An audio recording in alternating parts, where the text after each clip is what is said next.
नमस्ते साथियों, मैं धनपाल देथिया और आपका एक बार फिर से स्वागत है इस इम्पोर्टेंट वीडियो में। जैसा कि आपको पता है, एनटीपीसी की सीबीटी 1 हो चुकी है और अगले 3 महीने में उसका रिजल्ट 3 महीने के आसपास उसका रिजल्ट आता है सीबीटी 1 का। और उसके बाद 15 से 20 दिन के बाद सीबीटी 2 आपकी होने वाली है। तो अगर आपकी सीबीटी 1 अच्छी गई है और आप सीबीटी 2 की तैयारी करना चाह रहे हैं तो मैंने एक सीरीज स्टार्ट की है एक इम्पोर्टेंट क्वेश्चंस की, जिसमें हम सीबीटी 2 के वही इंपॉर्टेंट क्वेश्चन मैथ्स के करेंगे जो क्वेश्चन ऑलरेडी एग्जाम में आए हैं, बिल्कुल जो एग्जाम पैटर्न पर आधारित क्वेश्चन या फिर उनके कॉन्सेप्ट पे। तो आप इस सीरीज को, चैनल को सब्सक्राइब कर लीजिए और जैसे जैसे एक वीडियो हम ना तो लंबी मैराथन करेंगे ना कोई लॉन्ग वीडियो करेंगे, सिर्फ 4 से 5 मिनट का एक छोटा सा वीडियो डेली में आपके लिए लेके आऊंगा, जिसमें एक इंपॉर्टेंट वीडियो और उस इंपॉर्टेंट कॉन्सेप्ट को, क्योंकि एक क्वेश्चन को कई कॉन्सेप्ट के साथ हल किया जा सकता है, जैसे फॉर्मूला हो जाता है, बेसिक कॉन्सेप्ट हो जाता है, लॉजिक से हो जाता है, ये और भी कई प्रकार होते हैं। तो हम कैसे किस क्वेश्चन को किस तरफ से पकड़े, या ऑप्शन से पकड़े या लॉजिक से पकड़े या फॉर्मूले से पकड़े, तो हम जल्दी से जल्दी उस क्वेश्चन को कैसे हल कर पाए। क्योंकि यहाँ पर हमको ये डिस्क्रिप्शन क्वेश्चन नहीं है, यहाँ पर डिस्क्रिप्शन टेस्ट नहीं है ताकि इसको लंबा हल दिखाया जाए, हमको सिर्फ ऑप्शन से मतलब होता है। तो कैसे उसका ऑप्शन हम जल्दी से जल्दी सिलेक्ट कर पाए कि इसका आंसर सही कौन सा है। तो यही इसी ट्रिक पर मैं आपके लिए डेली एक क्वेश्चन लेके आऊंगा और हम उनको ट्रिक के और लॉजिक के जो भी जिस क्वेश्चन को जैसा फॉर्मूला लगेगा, जिस हिसाब से जल्दी हो पाएगा उस हिसाब से हम उसको हल करेंगे। ठीक है, तो आज मैं आपके लिए लेके आया हूँ प्रॉफिट एंड लॉस का, जैसे कि आप क्वेश्चन देख सकते हो।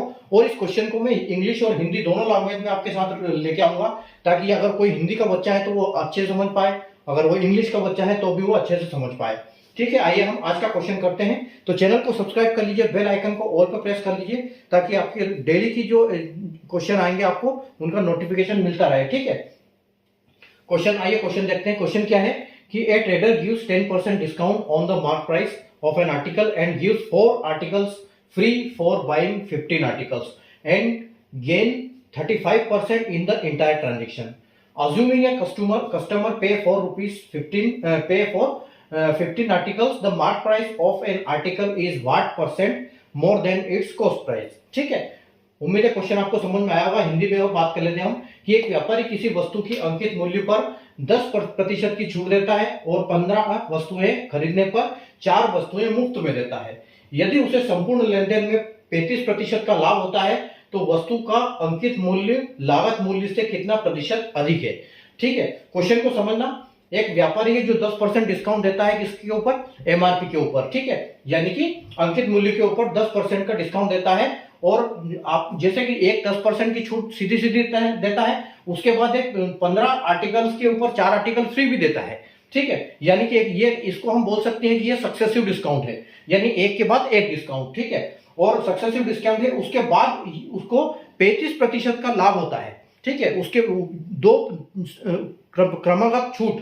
ठीक है, यानी कि 2 सक्सेसिव डिस्काउंट देने के बाद उसको 35% की प्रॉफिट होता है, 35% का। तो हम पूछा ये गया है और यहाँ पर यह भी बोला गया है कि अज्यूमिंग कस्टमर पे फॉर 15 आर्टिकल।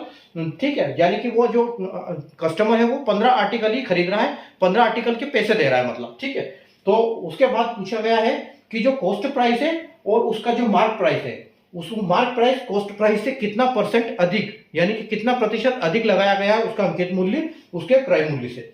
ठीक है, तो देखो सबसे पहले देखो, आपको जैसे पता है यहाँ पर परसेंटेज पूछा गया है, तो परसेंटेज निकालने के लिए हम रेशियो को भी यूज कर सकते हैं। ठीक है, तो आपका दिमाग यहाँ पर कैसे चलना चाहिए कि यहाँ पर देखो, trader give 10% discount on mark price. Mark price पे दिया हुआ है, यहाँ पर भी लिखा है अंकित मूल्य के ऊपर 10% की छूट, यानी कि हम बोल सकते हैं कि अंकित मूल्य हम एमपी बोलते हैं, तो हम इसको बोल सकते हैं कि एमपी इंटू उसके बाद 10% की छूट। 10% की छूट यानी कि जो 100 रुपए का सामान है वो 90 में दिया, तो 10 रुपए का सामान यानी कि 9 रुपए में दिया, तो हम इसको बोल सकते हैं। और छोटी से छोटी वैल्यू कभी भी लिखना है ताकि आसानी से कट जाए, तो हम इसको बोल सकते हैं कि एमपी इंटू, यानी कि एमपी के ऊपर एक डिस्काउंट हो गया 10 में से 9, यानी कि 10 रुपए की चीज 9 रुपए में दे रहा है। ठीक है, और अगली एक और क्रमागत छूट है, यानी कि क्या है वो 4 आर्टिकल फॉर बाइंग 15 आर्टिकल्स, यानी कि 4 आर्टिकल जो है 15 आर्टिकल पे फ्री दे रहा है। तो 15 आर्टिकल यानी कि वो टोटल दे कितना रहा है, वो टोटल दे रहा है 19 आर्टिकल, यानी कि वो 19 सामान बेच रहा है लेकिन 15 का पैसा दे रहा है, 4 फ्री दे रहा है। तो यहाँ पर क्या लिखेंगे कि 19 पे 4 फ्री,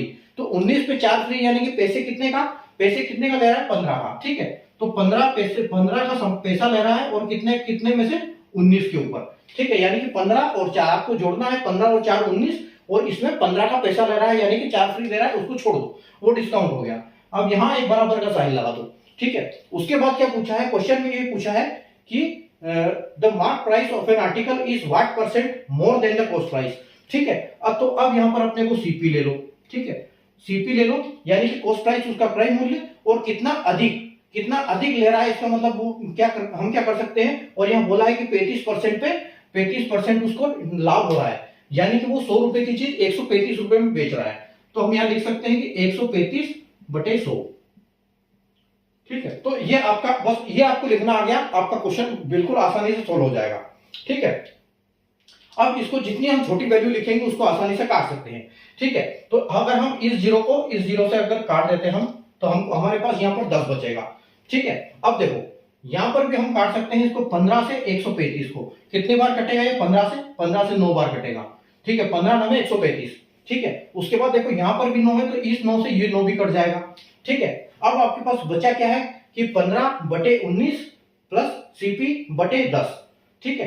तो हमारे पास यहां पर क्या आ गया अभी, MP इंटू MP बटे, यहां पर देखो MP/19 है, यहां पर ये ऊपर का कट गया, सिर्फ नीचे बचा है, और यहां पर बराबर में क्या आ गया, CP बराबर 10, ठीक है। तो यानी कि हमारे पास अभी क्या आ गया इसका रेशियो, अगर इसको हम लंबी मेथड करने जाएंगे तो और भी कुछ नहीं, इसको मल्टीप्लाई करेंगे तो ये आमने सामने हो जाएगा, और आखिरी में ये ऐसे ही आना है, ठीक है। अगर ऐसे करके देख लो इसको, तो हम इसको आगे ऐसे भी लिख सकते हैं कि MP इंटू 10 और इज इक्वल टू में आ जाएगा CP इंटू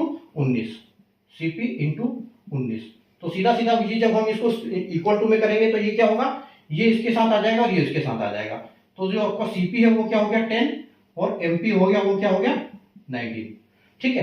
अब देखो ये पूछा है कि आपसे ज्यादा क्या, कितना ज्यादा प्रतिशत है, तो प्रतिशत कितना ज्यादा है, यानी कि CP से 19 कितना ज्यादा है, 9 ज्यादा है, ठीक है। तो हम उसको प्रतिशत निकालने के लिए क्या करेंगे, 9 ज्यादा है और कितने में से, 10 में से, यानी कि 10 का CP था और 9 बढ़ाया, अधिक और कम जब पूछते हैं तो हम उसी को लेते हैं जितने डिफरेंस है, ठीक है। और इसको मल्टीप्लाई कर दो 100 से, तो आपका 100 से 100 कटेगा और ये 90 आ जाएगा।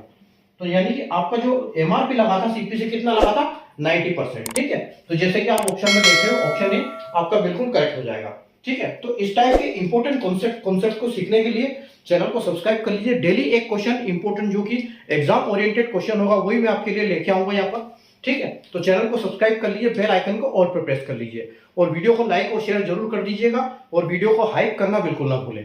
Thank you.